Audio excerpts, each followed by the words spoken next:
you so much for coming to our Understanding Standards and Depth of Knowledge, grades K through 5. We appreciate you coming. Just wanted some regular webinar logistics. I know a lot of you probably have been on here before, but just in case, we want to make sure that you know that you're muted. We can't hear you. We can't see you. But first and foremost, I want to say thank you so much to the New Hampshire Department of Education. They are the sponsors of these webinars, and we wouldn't be able to do it without them, specifically for free, and to be able to have all of you folks here today. So we thank them for that particular relationship that we have with them. Also, as we go through the webinar, you might have some questions or thoughts. And if you could please put those in the Q&A, those will be fielded by my colleague, Marissa, and she will feed the questions to me at an appropriate time. Just a heads up, the raising your hand option does not really work well in a webinar format. We have a few too many people here. So again, if you could put that in the Q&A, that would be great. A lot of people ask as we go through the information that is going to be in this webinar, the slide presentation, any materials, information about where the recording will be sent to you in an email tomorrow. I ask you to be patient because it's 24 hours after we close the webinar that particular email will go out. So it's not like you could expect it right in the morning. But it will be going out to you tomorrow, and it will have everything you need, including the certificate, all of it. And then at the end of this, there will be a brief survey. If you could just take the time, I think it's 4 or 5 questions. We always read the feedback, and we welcome any comments or thoughts that you might have about how we might be able to improve or what we're doing really well for you folks.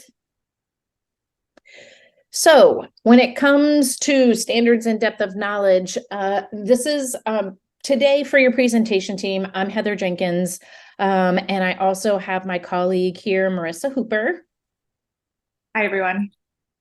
And Annie Wallace and Kathleen McCaffrey are not here today, but we wanted to make sure to include them on this. Their information is at the end as well with their email addresses, because they are the ELA and math contacts at the Department of Education. So we wanted to make sure that you had their information as well. So we'll just get started. I'm going to turn my camera off because that will give you a little bit more space on your screen, and we'll just get going here. All right, here's our agenda for today. Want to make sure that you are really understanding your standards. This particular first part, we're going to go pretty quickly through. It's not that those are the whole reason we're here today, is making sure you understand your standards, but I think folks have a pretty general understanding of what they are, so we'll go through that pretty quickly. We're going to spend some time on understanding depth of knowledge, and then some additional time talking about different ways that you can transfer some of these things to your classrooms. And then we'll have some extra time for wrap up and any sort of question and answer at the end. I will say we have quite a bit of information in these slides. So I'm going to do my best to be able to get through them and continue to wrap up by 4:15. First things first, I think we all know what standards are, but one thing that I really want to point out for this is we want to make sure that we're still continuing to focus on what students are expected to learn at our grade levels for our particular subject area, and that we are really not necessarily going backwards because kids are not necessarily coming in as high. We want to make sure that we really keep our eye on the prize, and we're talking about our particular grade level or our particular topic area. Specifically for K-5, it's our grade level standards. And we want to make sure that that knowledge of what our standards are at our particular grade level define everything that we do in our classroom. So that's why we want to take some time to really kind of go through and make sure that the way that the standards are shown in the Common Core and the next generation science standards for you science folks are understood. So the Common Core standards and even the NGSS standards, all of those standards are research and evidence-based. They're clear, they're understandable, they're consistent. They're aligned with college and career expectations. They're based on rigorous content. Rigorous is going to be a word that you're going to hear a lot today. And they really want to make sure, we want to make sure that students are applying those particular skills and knowledge with higher order thinking. That's what we call with depth of knowledge. Also, the standards are built upon strengths and lessons of the current state standards, right? We go with the Common Core. I know some of you do not use the Common Core. I work with some districts who have their own district standards, but every district that I've worked in so far in the state of New Hampshire, even their district standards were at least in some way, shape, or form started or began with what the Common Core standards were. And then the just general information about Common Core is that it is not just us, it's other high-performing countries. And it's really making sure that we are on a global scale, getting our children where they need to be with each particular grade level understandings. Why they're important, obviously, we know they're the framework to help us understand and know what our teaching and learning priorities are, right? We don't just say teaching because we want to make sure those students are learning. They also, this is a big one, they really help us ensure that all students have access to the same learning goals and expectations, right? So if I'm a fourth grade teacher, I cannot think that, I cannot go off of my own sort of thinking of what I feel like is important for a fourth grade. We go off of what, is the research-based and what those particular folks has deemed as important for my grade level. And it's not just me or my colleagues just figuring that out on our own.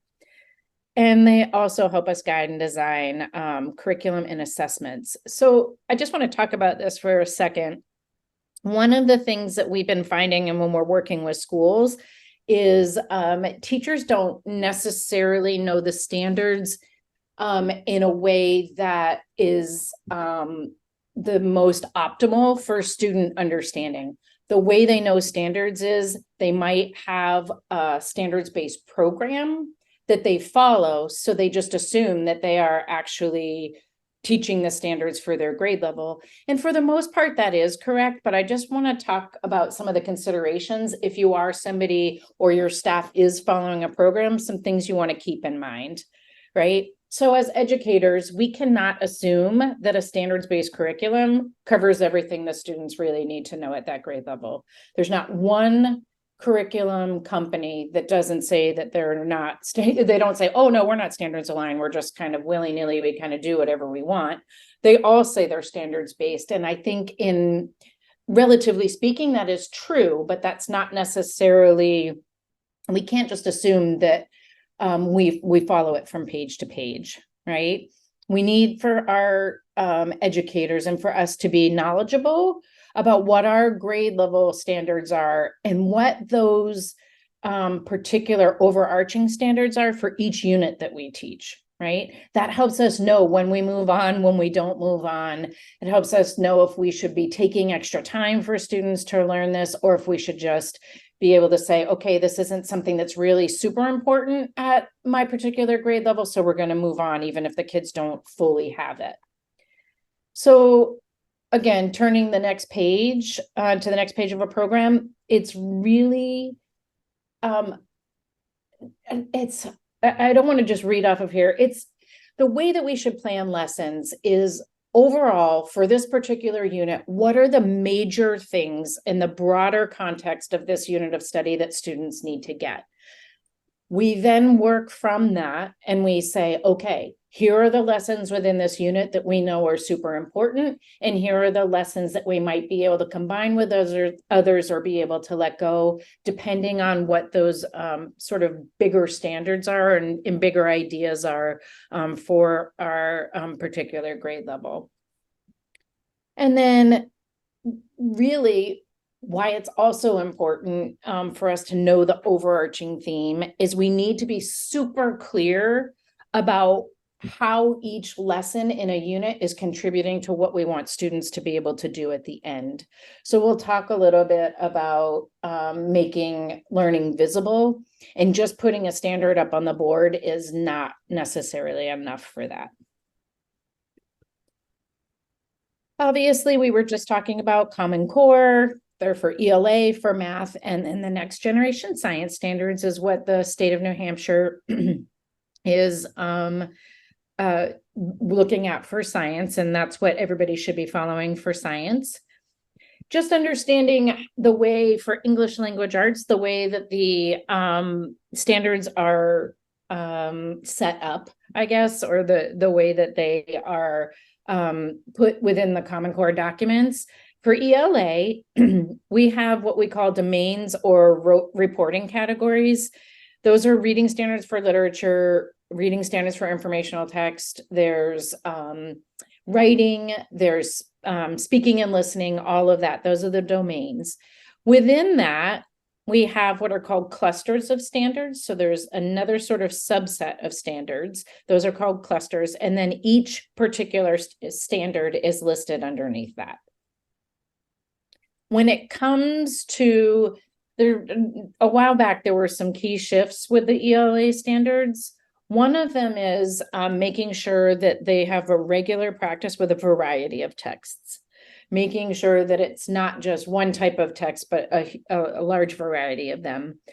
Also, they want to make sure that reading, writing, and speaking is grounded in evidence from those texts. So we've heard a lot about, like, what is the evidence of your understanding? Where in the text are you understanding this? Or where in your writing are you showing the evidence of what you know? And then building that knowledge on really rich content. When we talk about ELA standards, we want to make sure that we are using that rich content knowledge. So what this means is we're going to provide students with those foundational skills, right? That's the big push right now. What foundational skills? We need to start in the earlier grades, obviously, with those really key foundational skills.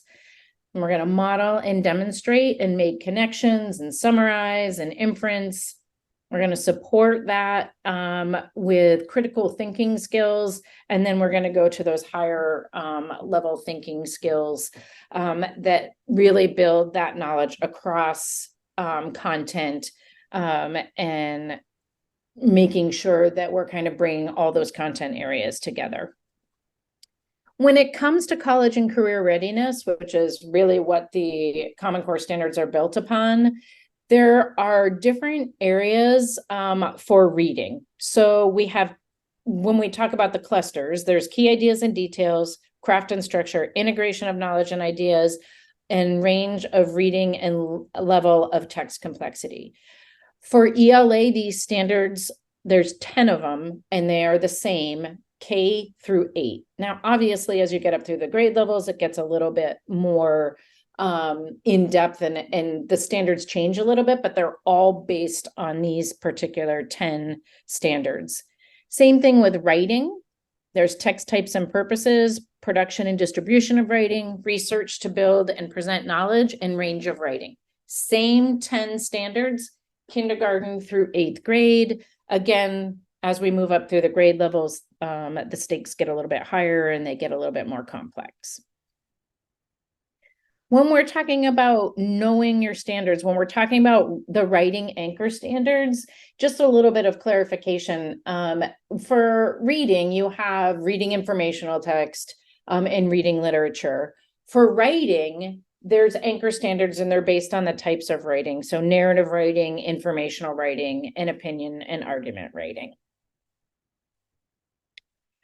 This is just a sample of a vertical progression of what a particular standard for key ideas and details looks at like throughout the grade level, right? So we're looking at this read closely to determine what the text says and all of that. And then you can see as you get up through the grade levels, how that particular standard gets a little bit more detailed and a little bit harder as you go up through the grade levels. The New Hampshire Department of Education also has model competencies for ELA. So on their website, there's a little link here. We've already downloaded them. They have the model competencies for ELA, and they have them for math, and they also have them for science. So we have the other ones also listed here. So you can look through this and see exactly how things move up from grade level to grade level. For math, we're looking at the same Common Core. So we have those domains or reporting categories. Depending on your grade level, really, they're pretty similar in grades K through 5. Kindergarten has counting and cardinality, and then it starts with numbers and operations, fractions a little bit later as well. And so, but for the most part, everything's set up the same way. You have those reporting categories. Then within that, you have your clusters. So your sort of big areas within a particular domain. And then underneath that, you have certain standards. For math, again, K to 8, they're internationally benchmarked. They are really helping us understand what the rigor of something might be and what the conceptual understanding of skills is. Again, we talk about skills. It's not necessarily all procedural skills, but it's really that conceptual understanding that we're looking for. There's different focuses at each grade level. And then there are developmental progressions and learning trajectories. We'll show you a couple of sites for that. But one thing that is to note with mathematics, for the key concepts for mathematics, they tend to go over a 3-year period. So they might be introduced in 1 year, they're really worked on in another year, and they're secure in the 3rd year. It's important for you to take a peek at your standards and know where the skills that you're teaching fall within that sort of pattern, so that you know whether it's something you should continue to make sure that students are securing before you move on, or if it's something that you might be able to let go and have kids just make sure that they have a general understanding of. For the key math concepts at each grade level, for K to 2, we're looking at problem solving related to addition and subtraction. In grades 3 through 5, it's problem solving related to multiplication and division of whole numbers and fractions. Grade 6, ratios and proportional relationships, and really kind of getting into those algebraic expressions and equations, and so on and so forth. For the math concepts at each grade level, I want to talk a little bit about rigor, because it is something that I feel like has kind of gotten lost in translation here a little bit. Is they get the skills, they get the concepts, but are we giving them and having you understand the rigor of what those particular concepts are at your grade level? So we want conceptual understanding, right? We want to know what conceptually students need to know. We need to know what procedures or skills or what types of fluencies need to be understood for students to understand those particular conceptual ideas. And then they need to be able to apply that in novel situations. So it's not just about skill and drill. It's about how can they take these understandings and apply them in other areas. When talking about math, we can't forget about the standards of mathematical practice. These particular math practice standards are, again, the same through they're the same K through 12, pretty much.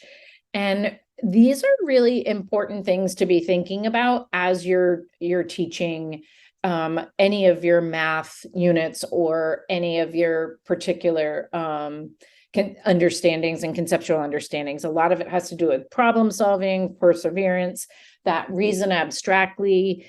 These look different at each grade level, so they're available at each grade level.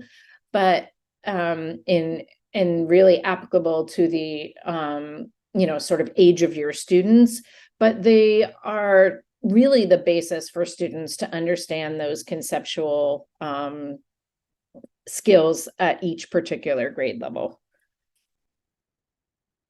For understanding your standards at each grade level for math, we also have a website, which a lot of you might already be familiar with, but there's Achieve the Core. And what they've done, this is an algebra progression. They have taken a look at, these are people that are very well versed in the Common Core, and they've said at each grade level, this is the major clusters of standards, the supporting clusters, and the additional clusters for your grade level. It can be helpful when you're thinking about your scope and sequence for the year, about which units you might spend more time on and which ones you do not necessarily need to continue to spend large amounts of time on. So the Achieve the Core documents are going to be in your resources, and then there's also the link here to the Achieve the Core website. So they each have this front page, and then the page on the back just shows you the progression from K to 8.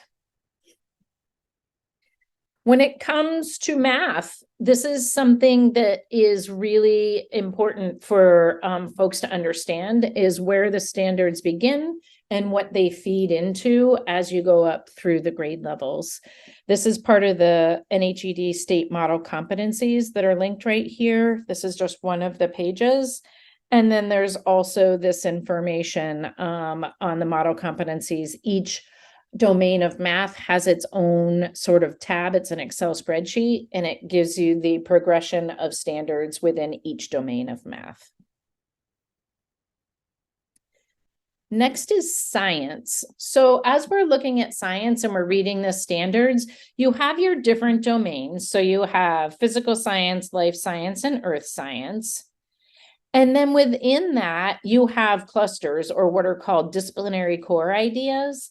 And then after that, you're pretty much looking at each one of those disciplinary core ideas, and you're getting a lot of different information on those. So here's an example of a topic arrangement here. I know it's tiny on your screen, so I'm going to go through the 3 different parts. So that top part, this just happens to be a 3rd grade forces and interactions. It starts at the top by looking at each one of those disciplinary core ideas that feed into this, or each one of these, disciplinary core ideas that feeds into this particular topic. Goes through and shows you that. And then within this as well, you get your science and engineering practices, those disciplinary core ideas broken down a little bit more, and then those cross-cutting concepts. After that, you have the Common Core state standards and connections for reading and math. And you can see the math practice standards are right in there. And so that's the way that the NGSS website works. In addition, the New Hampshire Department of Ed has the state model competencies for science. So I have them linked here again, that we've downloaded them for you so that you can see what particular areas, how they feed through for K to 2, 3 to 5, 6 to 8 and beyond. Just some other resources for you. If you're really trying to understand your standards in a little bit different way. I know for me, when I read the standards, I might interpret them in one way, and that might not necessarily be the correct interpretation. So some other information that we have here are performance level descriptors we're going to talk a little bit about. We'll also talk a little bit about the writing rubrics for New Hampshire SAS, and then we have a little bit of a quick sort of introduction of unpacking the standards. So first, the performance level descriptors. This is just for those people who teach grades 3, 4, and 5.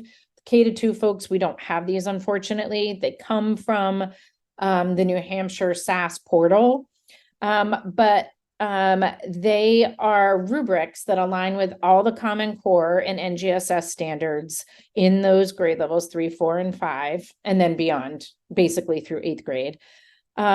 And they outline each level of proficiency for a specific standard. And again, ELA, math, and science. So here's an example of an ELA PLD. This happens to be a third grade one. We've got our third grade standard here. And it basically shows you what students are doing that would be below proficient, approaching proficient, or highly proficient. We were going to put this in the depth of knowledge section because this really also has to do with the depth of knowledge and the rigor in which you are teaching these particular standards. But we thought it would be good because it is related to each standard to keep it in here. So that's an example of an ELA. They have the same thing for math. We're just going third grade. We thought we'd split it in the middle. So our third grade standard here for math, and then again, level 1, 2, 3, and 4. And then the last one here is the science, showing you a level 2, a level 3, and a level 4, and what they might be doing for each one of those.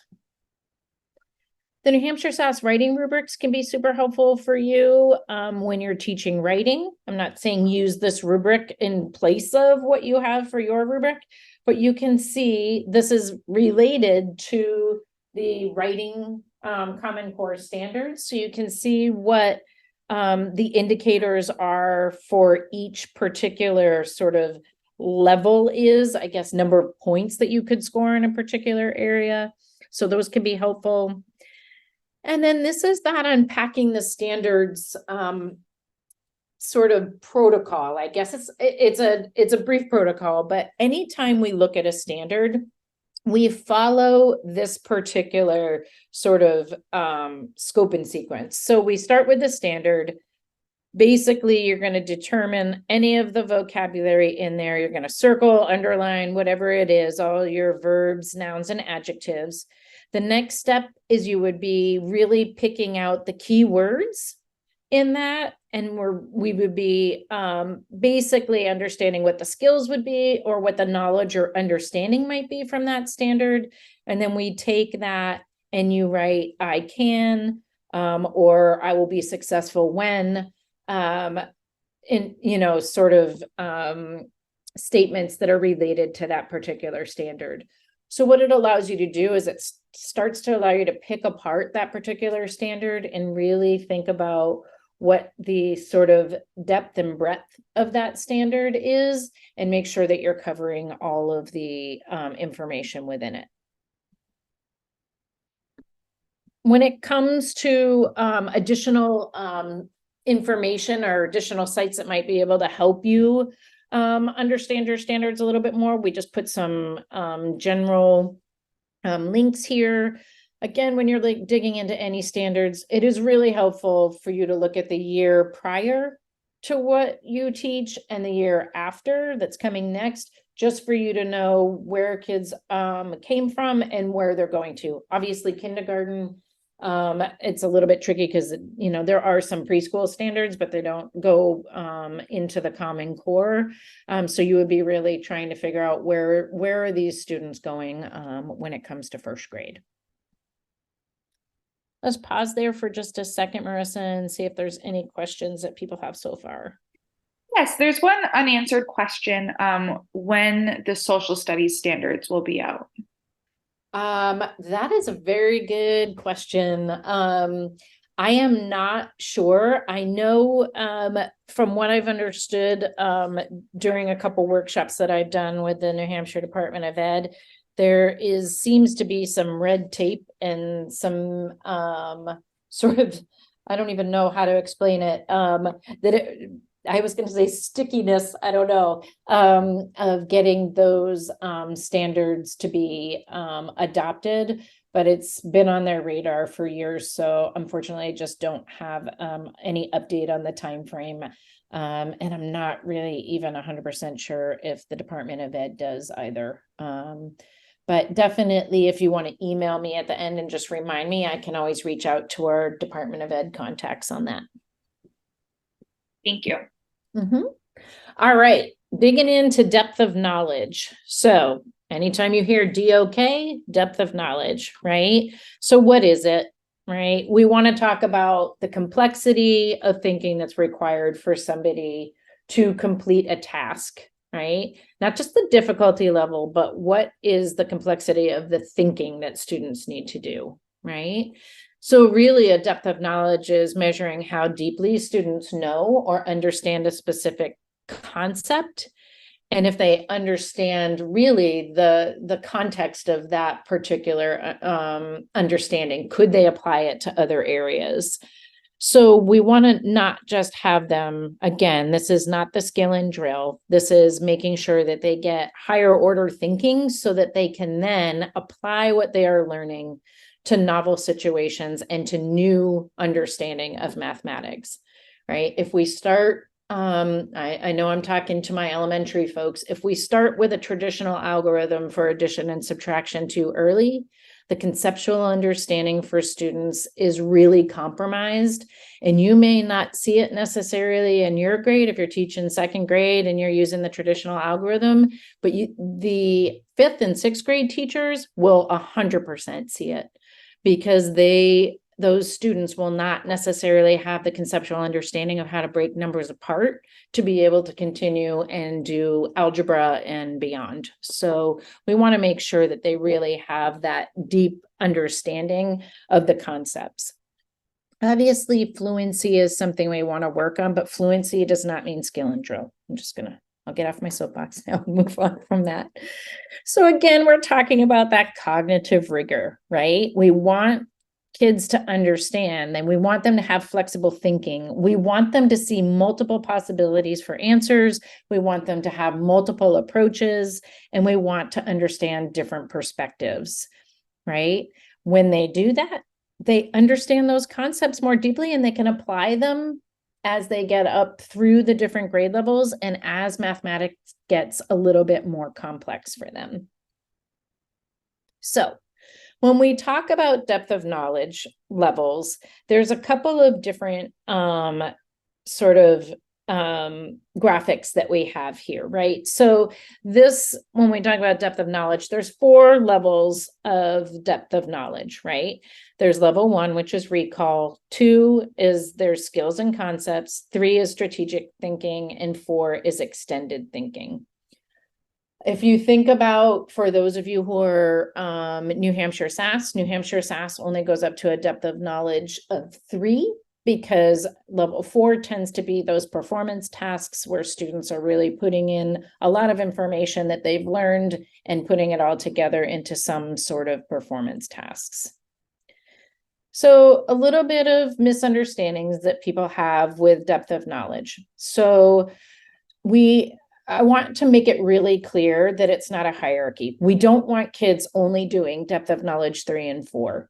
They can't do that because the depth of knowledge 1 and 2 is essential for them to be able to get to depth of knowledge 3 and 4. They need those skills. They need that understanding, right? So we want to make sure that they're solving these more complex or non-routine problems, but we don't necessarily need them to be doing that all the time, right?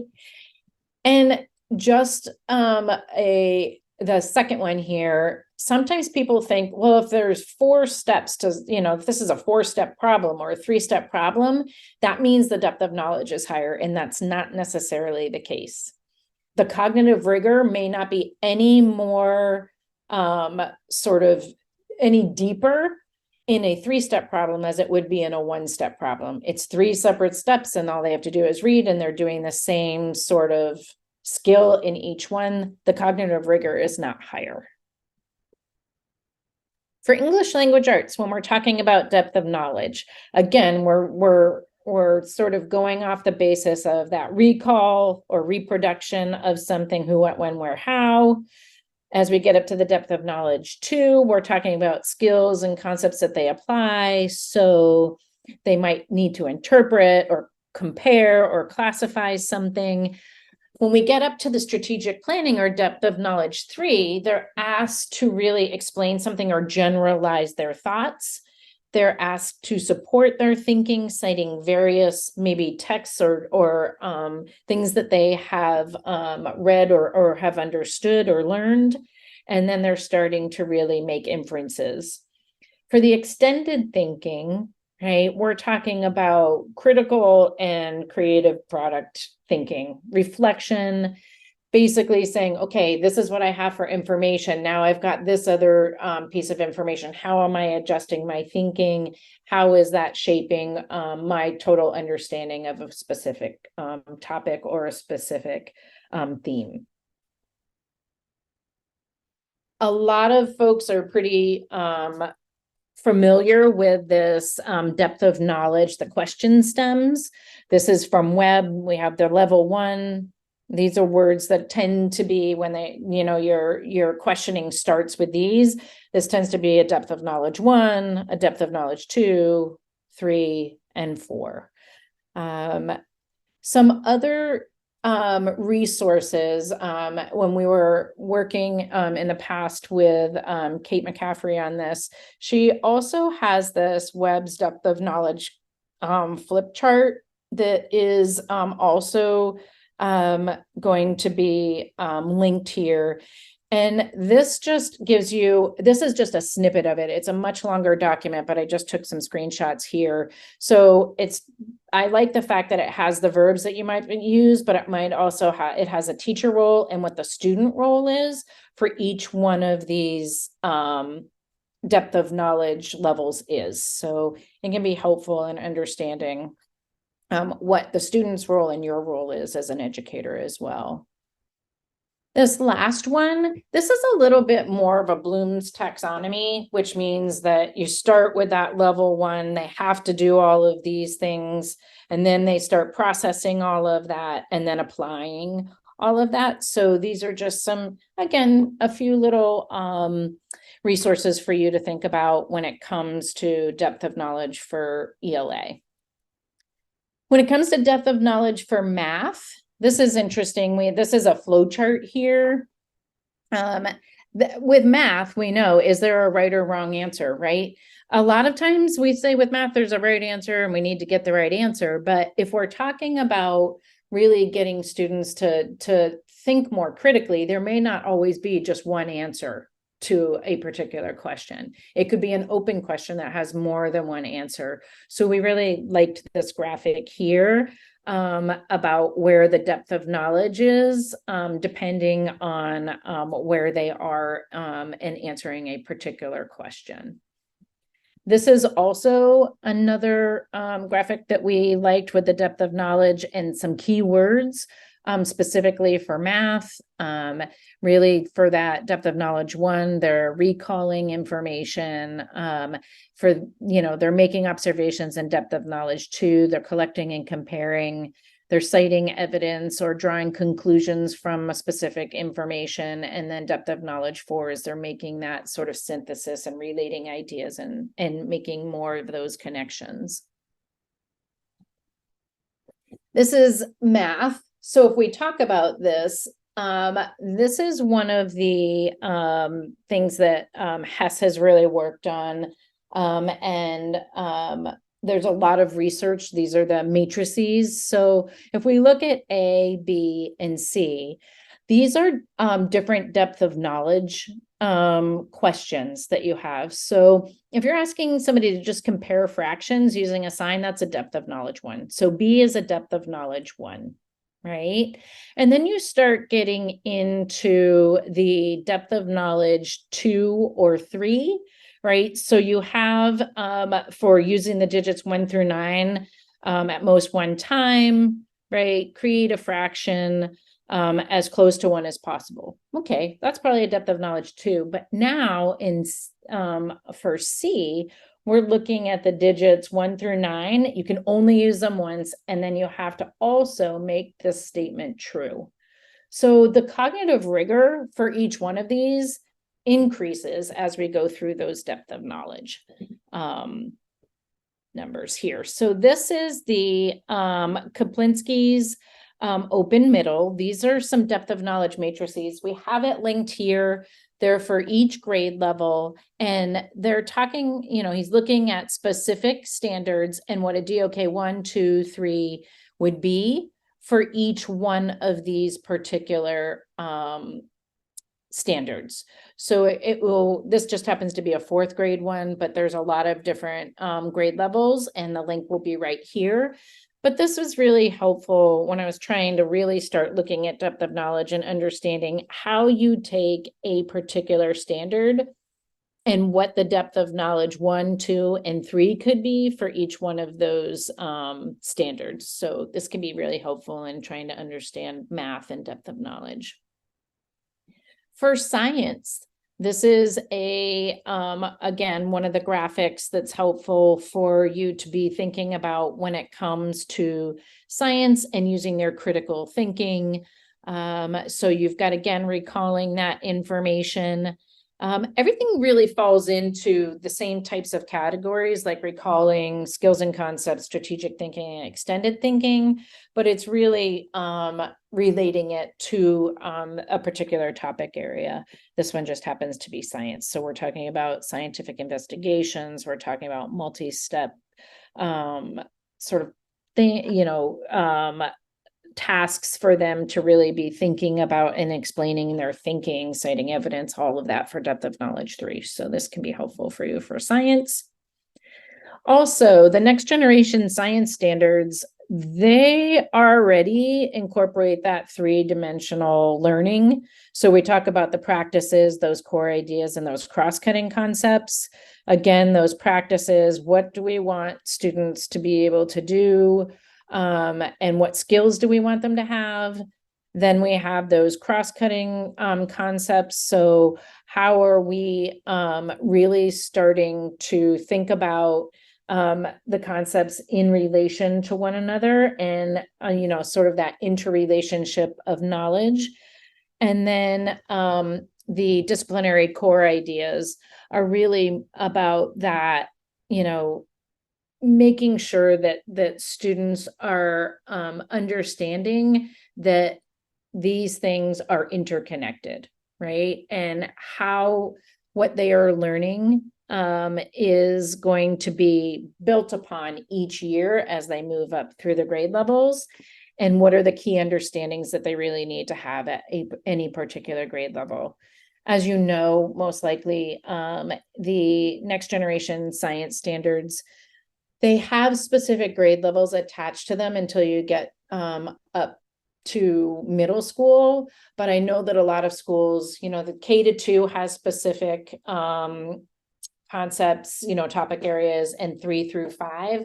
They're not necessarily always taught, at, the third grade ones for next generation science might be one of them might be fourth grade in your school, or, might be fifth grade or what have you. So you want to just really make sure as you're figuring out, if you're not following next generation science to a T, that you're making sure that the students have those prerequisite skills for the particular topic that you're teaching. Some other resources for depth of knowledge. This is that sort of Bloom's taxonomy where things are sort of hierarchical. And then Webb has a little bit different philosophy on that way. And just, it's really more about the cognitive rigor rather than building upon this and getting to level 4 and making sure that everything is had in between. So really, they have content specific descriptors, and it really is what we're talking about with depth of knowledge really is what is required for that mental processing for students to be able to solve a specific problem or to complete a task. The higher the cognitive rigor, the higher the depth of knowledge that it is. TESS also has these cognitive rigor matrices.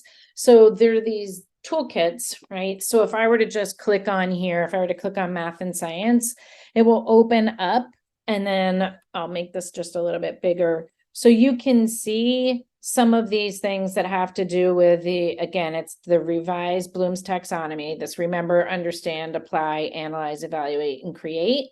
And this is saying this is what they're doing with those at a level 1, a level 2, a level 3, and a level 4. So this can be really helpful for folks to be able to kind of mesh what they might know about Bloom's taxonomy and how you can really relate that to depth of knowledge.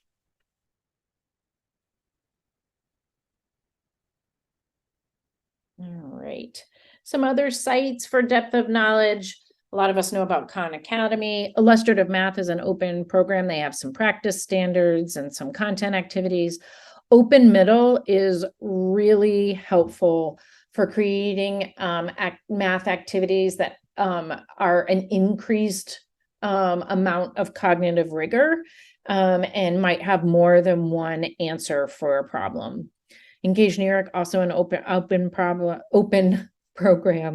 Common Lit, Newsella, the Lexile Quantile Hub. If you don't know about it, it's something that is free to you as a New Hampshire educator. The Department of Education has made that possible, and you can, there's a lot of Lexile tools there and the quantile or math tools there to help you understand the standards and what might be prerequisites or what students might need to understand before moving on. Formative assessments, I find really helpful in understanding standards. These just-in-time quick checks from Virginia are super helpful. The only thing with those is they don't correlate completely with the Common Core numbering because Virginia has their own standards. They still are related to the Common Core, but you'd have to look at it sort of by keywords rather than by numbers. There's math assessment probes, science assessment probes, and then if you are somebody in grades 3 through 5, there are the New Hampshire SAS modular assessments as well. Pause there for just a second and see if there's any questions about depth of knowledge before we move on to transferring to the classroom. There's none in the Q&A right now. Okay, perfect.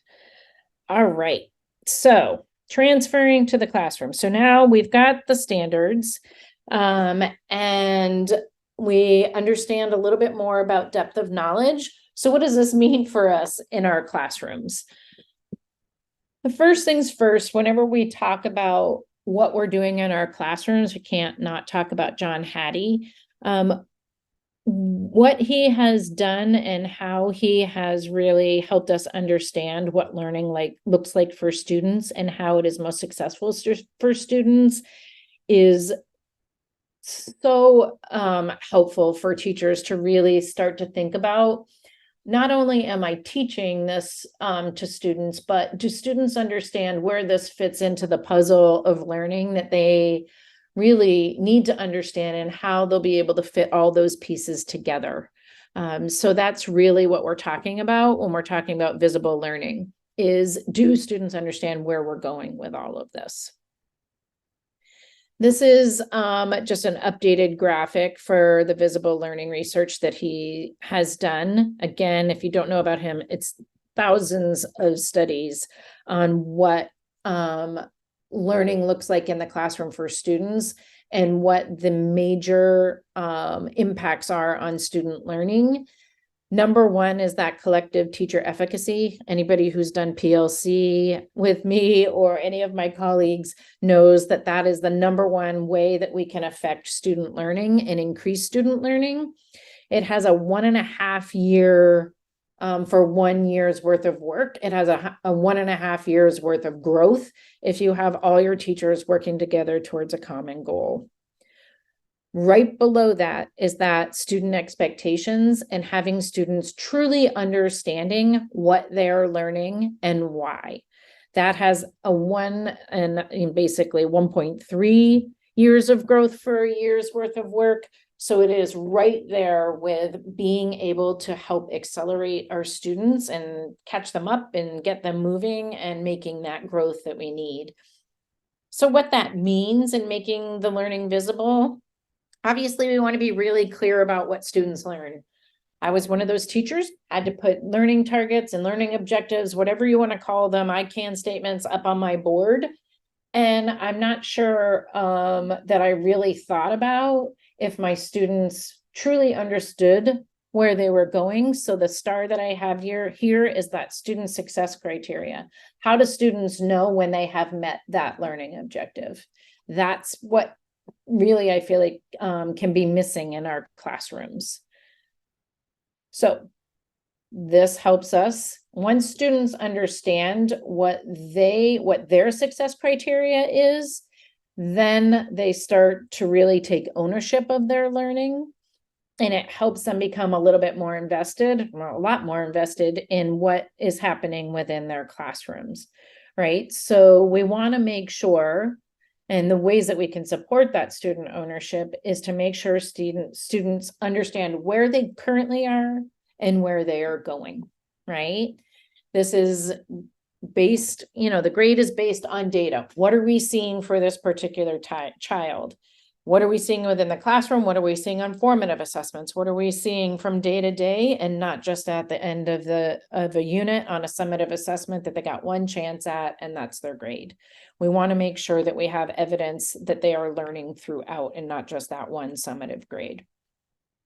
So some of what can help is if you have I can statements, changing that from an I can to the I know I am successful when. I know that seems very simple, but it can make a huge difference. So we have some examples here for ELA and what we might have written basically in relation to a standard, and then how we can change that particular information and put it into I know I am successful when in kid-friendly language. So these are just some examples of some of the fourth grade standards and how you can sort of transform what you might have used as an I can statement before and how we can make this a little bit more into a success criteria type of scenario for students. Same thing with math. Here's a math example here. This also relates to depth of knowledge in that your I know I'm successful when might be different depending on what level of understanding you need students to have within your particular class. And then the last one here is a science example. Here's what we're looking for science. And then the I know I am successful when I can is having students understand that success criteria and what their sort of understanding needs to be. Another way to transfer some of this to the classroom is with student checklists. I think we're all familiar with student checklists. We probably had a million different scenarios where we've used checklists in the past, but you have a standard here, and then you might have some information about when you taught it, when it was retaught, maybe when you assessed it or reassessed it.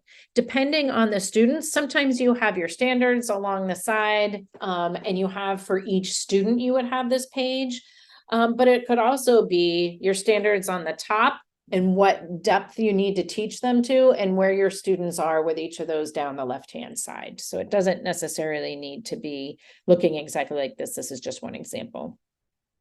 This is also an example of a student checklist. This just happens to be a math. This is one of the learning progressions that the New Hampshire Department of Ed has. This just has to do with place value. And then you might have some checks on the side to say, yes, the student has understood this, or no, they have not. And then one of the things that's really helpful, probably not maybe for kindergarten or for the lower grades, is that the information or the success criteria can also be put at the top of an assessment so that students are reminded about what that success criteria is and what they've been learning over this last bit of time so that they know what they're applying on a particular assessment. So some tools that can help with planning. First of all, scope and sequences, right? Curriculum mapping, assessment mapping, and some UDL. So I just want to go through these a little bit. For the scope and sequencing, right? We want to make sure that we understand the breadth and depth of the skills that we want to have covered. And then what is the order in which we want to teach these particular skills, right? This is an example of scope and sequencing. Just understanding for Unit 1, these are some of the student activities, the assessment, and then you could be putting in some of those big ideas, key concepts, and essential understandings for students. Curriculum mapping, some people call curriculum mapping scope and sequence. They use them sort of interchangeably. This one's just a little bit more in detail, right? Sometimes it can be telling you, okay, so for these particular skills, this is what we need them to understand. These are the assessments and the resources that we have with them. Sometimes they have times associated with them. So these can be helpful in making sure that you are teaching the standards and the students are understanding what they need to know for those particular skills. Assessment mapping is another really helpful tool for you to start taking a look at. We want to know, what are our learning objectives, right? That's the way that we have our curriculum designed. We figure out, it's that backward design. It's a lot of what we talk about for UDL as well. So we look at, what is our desired result? What is the evidence going to be? And then what are the learning experiences going to be that are attached to that? So we want to make sure that we really truly understand, what is that big thing that we are really trying to get all students to understand. These are just a couple of graphics for you to be able to kind of understand that backwards design. And then this is also, like, we look at classroom assessments and we look at school and district assessments and the state assessments, and what our students are learning in each particular unit or what have you, all feeding into that information that might be needed to be understood at each one of these levels of assessment. So again, assessment mapping, it's helping us understand what we really need to have students know. It also helps us understand if we're over assessing. Maybe we're assessing certain skills more times than we need to. And it really helps us understand that how to really create that balanced assessment system. Do we have enough formative assessments for us to do a summative? Do we have that understanding of what particular concepts need to be understood before the summative? So assessment mapping can be helpful with that. This is just an assessment map example. And then when we're talking about really doing any sort of planning, right, we want to make sure that the assessments align with the purpose, right? We want to make sure that the data is helping us understand student learning, right? If it's not telling us what we need it to tell us, if it's telling us something different, then how can we make sure that we are getting the information that we need from this assessment? And PLCs can really help us do this. The using assessments within the classroom also really makes us be able to change our trajectory, right? If we are using formative assessments, it can say, let's speed up, let's slow down. Where are students needing a little bit deeper understanding? Where are we within the sort of realm of what students need to know? Where are our students? Do they need a little bit of extra help? Are there some that do? Are there some that don't? And it really helps us make our teaching far more effective when we really know where students are at all times, and not just sort of turning the page. When it comes to UDL, it's really that, again, backwards design. We need to know where students are coming from, what they need to understand. And really, my biggest takeaway for UDL is that for so long we've taught to the middle. And the problem is our middle is now lower than what our middle used to be. Our broad, our range of skills in a specific grade level are not really changing.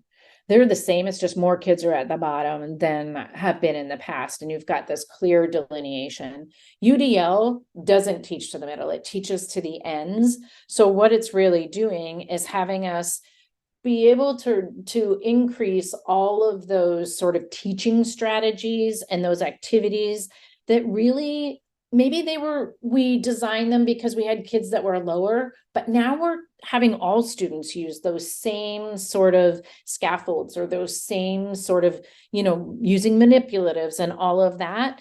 And it really helps us scaffold and create our lessons and make sure that student understanding is, again, moving directly towards what your end goal needs to be. So these are just some graphics. It really helps us think about what are the learning objectives, what do students really need to be understanding. We need to be very intentional. We need to be flexible. If students aren't showing their understanding, we need to give them another opportunity to do that, and we need to reteach it in a different way. We can't just reteach it the same way we did before. I'm Heather Jenkins. Marissa Hooper was here as well. And then Annie Wallace is math, and Kate McCaffrey is ELA. Thanks so much for your time this afternoon, and reach out at any point if you have additional thoughts.